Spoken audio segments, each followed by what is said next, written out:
ఆ భూమిలోని పొజిషన్లో ఉన్నట్టు ఒక ధృవీకరణ పత్రం ఇవ్వడం జరిగింది. ఆ ధృవీకరణ పత్రం ద్వారా స్వాధీనపు హక్కులు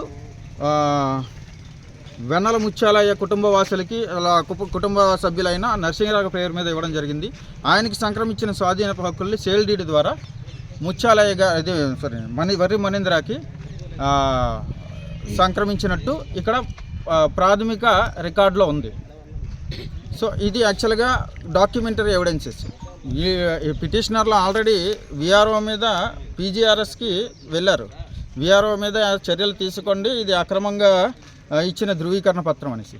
ఆ పీజీఆర్ఎస్ రిప్లైలో కూడా అప్పుడు ఎంఆర్ఓ గారు ఈ పీజీఆర్ఎస్ రిప్లైలో ఏం మెన్షన్ చేశారంటే, చుట్టుపక్కల వాళ్ళని ఎంక్వైరీ చేసి స్థల పరిశీలన అనంతరం గ్రామంలో కనుక్కున్న తర్వాత, అలాగే గతంలో ఇచ్చిన సెక్రటరీ ఇచ్చారని చెప్పాను కదా, ఎస్హెచ్ఓ రిపోర్టు ఆధారంగా వీటన్నిటి ఆధారంగా పరిగణిస్తూ మా విఆర్ఓ ఈ ధృవీకరణ పత్రం మంజూరు చేశారు.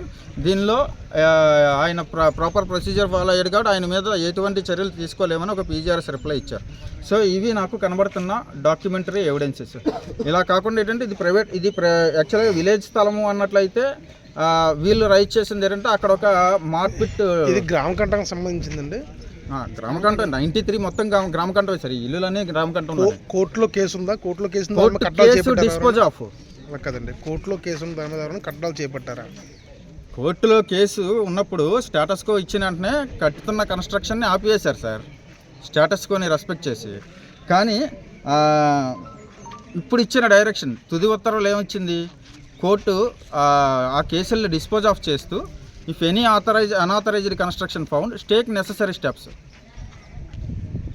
దానికన్నా ముందు వాళ్ళ యొక్క వాదనలు విని వాళ్ళ వివరణ తీసుకొని ఒక ప్రాపర్ రీజన్డ్ ఆర్డర్ పాస్ చేయమని చెప్పి ఇచ్చింది. సో ఈ ఎంటైర్ ప్రొసీజర్కి 90 రోజులు టైం తీసుకోమండి. నాకు స్టాంపర్డ్ సైన్డ్ కాపీ ఎప్పుడు వచ్చింది అంటే, యాక్చువల్గా